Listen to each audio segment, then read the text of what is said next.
Het belangrijkste nieuws van Curaçao in het Nederlands. Extra Journaal.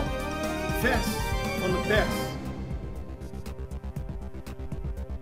Welkom bij Extra Journaal. Fijn dat u weer kijkt. We hebben het belangrijkste nieuws voor u op een rij gezet. En we beginnen met een statement van president Trump. Die zegt dat Amerika 11 Venezolaanse drugssmokkelaars heeft gedood. Dat werd gisteren aan het eind van de dag bekend. Het Amerikaanse leger zou 11 mensen hebben gedood op een schip dat vermoedelijk drugs vervoerde in het zuidelijke Caribische gebied. Donald Trump heeft dat op zijn sociaal medium Truth Social geschreven.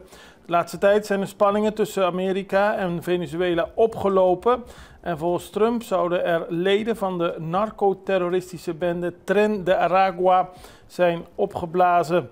Volgens Trump worden deze gecontroleerd door de Venezolaanse leider Nicolás Maduro. De VS plaatste Tren de Aragua eerder dit jaar op de lijst met buitenlandse terreurorganisaties. Hij schreef op zijn Truth Social, zijn sociale medium: laat dit een waarschuwing zijn voor iedereen die ook maar overweegt drugs mee te nemen naar de Verenigde Staten. Pas op, aldus president Trump. En zoals bekend is Curaçao natuurlijk neutraal in deze situatie. Dat heeft minister-president Pisas ook verschillende keren benadrukt. Maar het ligt wel tussen Amerika en Venezuela in. Aqualectra heeft 135 claims gekregen. Curaçao werd afgelopen woensdag getroffen door een blackout. We hebben het allemaal meegemaakt. Het duurde tot bijna 22 uur voordat alle huishoudens weer waren aangesloten op de elektriciteit. Het bedrijf laat nu weten dat in de dagen na de blackout alle teams volledig zijn ingezet om de stabiliteit van het net te behouden en om geïsoleerde storingen zo snel mogelijk te verhelpen. Ook zijn de administratieve afdelingen geactiveerd om claims van klanten te behandelen. Vooral mensen die schade aan elektrische apparaten hebben ondervonden door de blackout. In totaal zijn er 135 claims ingediend. Pisas en Middelhof bezoeken BES. En het gaat niet om de BES-eilanden, maar om de Battery Energy Storage System. Bij Hoffie Mooi, premier Pisas en minister Middelhof van Economische Ontwikkeling hebben gisteren een bezoek gebracht aan deze nieuwe batterijcentrale van Aqualectra. Het doel van de Battery Energy Storage System is om de schommelingen in windenergie op te vangen. De batterijen slaan windenergie op, zodat in het geval van een storing of blackout de energie uit het systeem kan worden gebruikt. En dat is extra belangrijk na de blackout van vorige week. Toen werd ook gezegd, als we al zo'n accu zouden hebben, dan zouden we geen blackout hebben gehad. Uitspraak tegen Nuto op 23 september. Het gerecht in eerste aanleg heeft gisteren de zaak tegen Irvin Nuto Wawu officieel afgesloten. Dat schrijft de Extra vandaag. De rechter, zoals al eerder aangekondigd, op 23 september uitspraak doen. De zaak tegen Wawu werd in juni van dit jaar op Curaçao behandeld en volgens het Openbaar Ministerie is Wawu een van de leiders van de bende No Limit Soldiers en zou hij verantwoordelijk kunnen worden gesteld voor onder meer diverse moorden, smokkel van honderden kilo's cocaïne en witwassen van geld. Het OM heeft levenslang geëist, maar de advocaten van Wawu en hij zelf ontkennen alle aanklachten. Vigor werkt aan duurzaam akkoord. Na een periode van stilzwijgen in verband met het feit dat er geen contract is ondertekend met de aannemers die werkzaam zijn op Bullenbaai, heeft het bedrijf Vigor gisteren een persbericht uitgebracht. Daarin laten ze weten dat ze werken aan een oplossing voor de ontstane ongerustheid. In een verklaring laat Vigor weten dat ze het vitale belang erkennen van de aannemers en hun werknemers in de voortdurende operaties van hun installaties.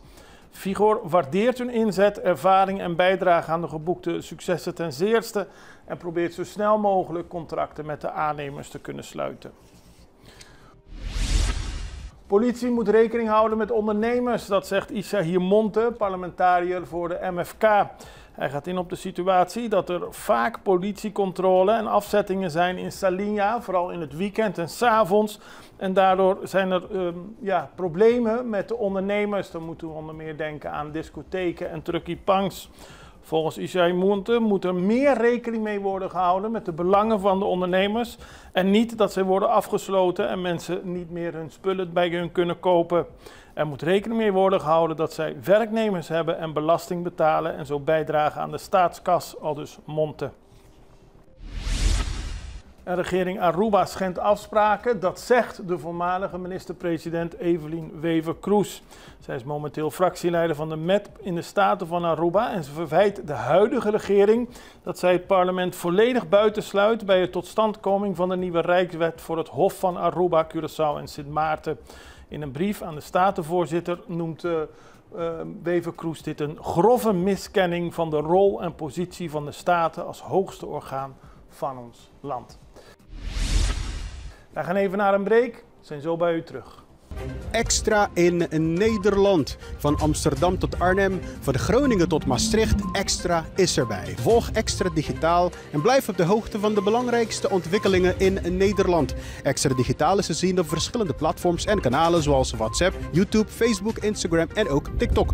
Wilt u ons op de hoogte brengen van een evenement of iets doorgeven? Neem contact op via WhatsApp, e-mail, Facebook of bel gewoon 06 1364 2945. Volg of abonneer je op Extra Digitaal. Klik aan en volg ons.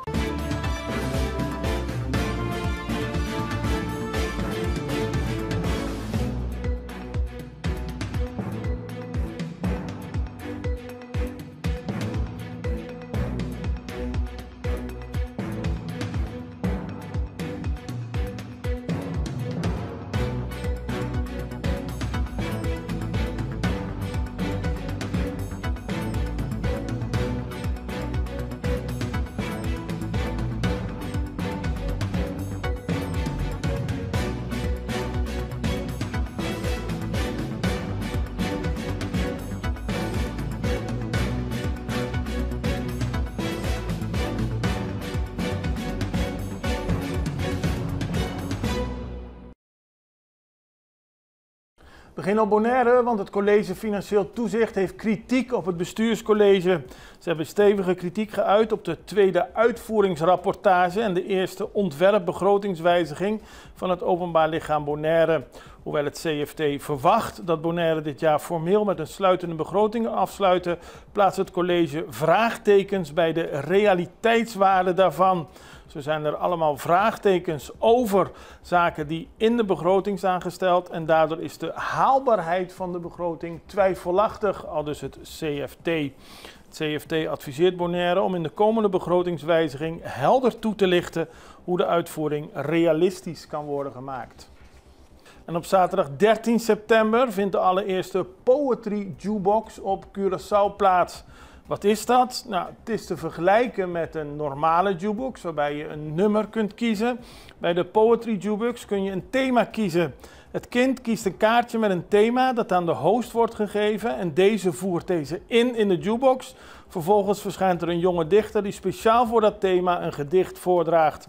Zo krijgt ieder kind een uniek persoonlijk optreden in de vorm van poëzie uit de jukebox. Leuk is dat, er zijn 10 jonge talenten bijeengekomen en die hebben een workshop gehouden om te zorgen dat het eerste Poetry Jukebox op Curaçao tijdens het Wintertuin Kids Festival in het Curaçao's Museum op 13 september een groot succes wordt. We gaan naar ander nieuws, want Funmiles gaat uitbreiden naar Barbados. En dat is groot nieuws en het is ook een grote stap voor dit bedrijf. En we spraken erover met Managing Director Wouter de Leeuw. Wouter de Leeuw, Managing Director van Funmiles, welkom. Dank je. Jullie zijn hier omdat Funmiles een mooie nieuwe sprong gaat maken, een hele bijzondere sprong. Ja. Wat is dat precies? Funmiles is 1 september begonnen op Barbados. Ja, dat doe je ook niet elke dag. Nee, dat doen we zeker niet elke dag. Dat is iets, daar gaat jaren van voorbereiding aan vooraf. Dus dit is voor ons een hele grote stap en een hele mooie stap. En waarom Barbados? Barbados is voor ons in die zin een logische uitbreiding, omdat wij daar 2 Curaçaose partners hebben, die ook op Barbados actief zijn. Kooiman uiteraard en ook Maimons. Dus met de uitbreidingsplannen die wij altijd hebben gehad, was Barbados in die zin de meest logische stap voor ons om te nemen. Ja, maar het is toch een heel ander eiland dan gewend zijn. Jullie zijn hier actief op Curaçao, Aruba, Sint Maarten en dergelijke. Ja. Het is toch een totaal ander eiland, dus daarom kost het jaren voordat je ermee begint? Het is sowieso een ander eiland, dus dat vereist heel veel voorbereiding en heel veel samenwerking met lokale partners en lokale bureaus uiteraard. Het vergt ook heel veel voorbereiding, omdat Barbados, nou ja, in vergelijking met de huidige eilanden, een groot eiland is. En je in de jaren daar voorafgaand moet voorbereiden op gebied van digitalisering, op gebied van ook digitale beveiliging. Je moet zorgen dat je organisatie daar zelf klaar voor is. Dus wij hebben de afgelopen jaren heel veel geïnvesteerd in een nieuwe app, wat iedereen hier ook heeft kunnen zien. Een gamification platform. Je moet in alle opzichten zorgen dat je voor zo'n grote stap klaar bent. En ze hadden niet zoiets dergelijks in Barbados tot nu toe? Ze hebben wel loyalty-programma's op Barbados, absoluut. Wij zijn daar de new kid on the block, om het zo maar te zeggen. Maar zoiets als Funmiles, en dat is ook de feedback die wij nu krijgen, met een eigen app, met een compleet digitaal programma, met alle games die we tegenwoordig ook digitaal hebben en ook al jaren offline doen natuurlijk, dat hebben ze nog niet. Dus wat wij merken is dat het enthousiasme heel groot is, de aandacht is heel groot. Ja, dat geeft ons het vertrouwen dat dit een grote, maar wel hele succesvolle stap gaat zijn. En het is ook belangrijk, zo'n bedrijf als Kooiman, en je noemde net ook Miles, maar zo'n Kooiman, dat is natuurlijk ook een bedrijf dat hier op de eilanden, ik denk dat veel mensen daar bezig zijn met hun Funmiles punten. Ja. Kooiman is voor ons natuurlijk een hele belangrijke partner. En dat gaat ons op Barbados zeer zeker helpen. Ze zijn al bijna 6 jaar actief op Barbados, zijn er inmiddels een gevestigde naam. Dus brengen een groot klantenbestand met zich mee. Dus in die zin maken wij daar dankzij hen wel een zachte landing. Wat merken wij hier op Curaçao en op de andere eilanden van jullie stap naar Barbados? De stap naar Barbados moet allereerst een grotere slagkracht voor Funmiles betekenen. Dus wat mensen hier gaan merken is dat wij nog meer kunnen innoveren, nog meer investeringen kunnen doen.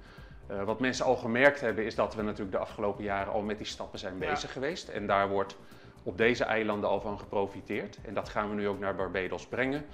Wat je merkt is dat wij als werkgever groter zijn geworden. Dat we nieuwe mensen hebben aangenomen. Dat zo'n stap ook nieuwe kansen biedt. Dus en een stukje trots. Als ik heel eerlijk ben, het is natuurlijk heel mooi als een Curaçao's bedrijf als Funmiles de stap naar een eiland buiten het koninkrijk gaat maken. En daar zijn we ook wel trots op. Vaak al geweest op Barbados de afgelopen periode? Inmiddels heel vaak geweest, ja. Dus je kent het wel. Nou, het is voor mensen ook heel mooi om daar daadwerkelijk dan ook naartoe te gaan. Maar voor ons is het de trots dat we daar ook aanwezig zijn. Het wordt een groter, sterker, meer innovatiever bedrijf. Doordat we juist Funmiles meer klanten heeft. Funmiles heeft die groei ook nodig om door te kunnen blijven groeien. Om te kunnen blijven innoveren, investeringen te blijven doen in techniek, in digitalisering, in mensen. Dus dit is een hele belangrijke stap voor ons en dat gaan we zeker ook op Curaçao en de andere eilanden merken. Denk je ook dat andere bedrijven daar met veel interesse naar kijken? Want je hebt natuurlijk meer bedrijven die ooit een stap willen maken en die denken van we hebben de eilanden van het Koninkrijk, wat als we daar naar buiten gaan? Hebben jullie veel contact ook met andere bedrijven die hierdoor geïnspireerd kunnen worden of niet? Met een aantal bedrijven. En er wordt natuurlijk met veel interesse naar gekeken.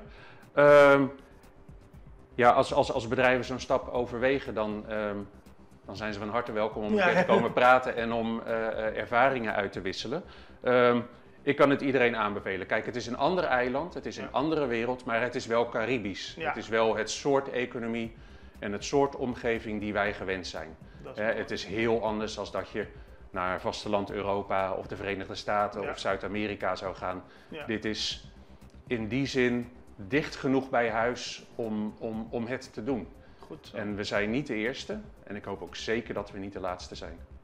Tot slot gaan we nog naar internationaal nieuws. Want de situatie de spanning tussen Amerika en Venezuela wordt door de hele wereld bekeken. AFP die is aan de kust van Venezuela, de Caribische kust van Venezuela, met enkele mensen gaan praten die daar naar het strand gingen. Inwoners van de staat La Guaira blijven kalm ondanks de oplopende spanningen met de Verenigde Staten. En dat heeft te maken met de oorlogsschepen die dicht bij de Zuid-Amerikaanse kust zijn gestationeerd, maar ook met de actie van Amerika tegen een bootje met vermeende drugssmokkelaars. Amerika heeft verschillende oorlogsschepen ingezet in wat zij bestempelen als een oorlog tegen de drugshandel, maar door de Venezolaanse president Nicolás Maduro wordt gezien als een bedreiging. De Venezolaanse oppositieleider Maria Corina Machado die heeft ook gereageerd en ze zegt dat dit betekent dat de val van de regering Maduro niet ver weg is en dat Venezuela binnenkort vrij zal zijn. Met elke dag die voorbij gaat sluit het net dat westerse democratieën werpen over het narcoterroristische kartel zich verder. Dat zei ze in een video die werd vertoond tijdens een Venezolaans oppositie-evenement in Panama-stad. En daarmee zijn we aan het einde gekomen van deze aflevering van Extra Journaal. We zijn er morgen weer en ik hoop u ook. Het beste, tot ziens. Dag.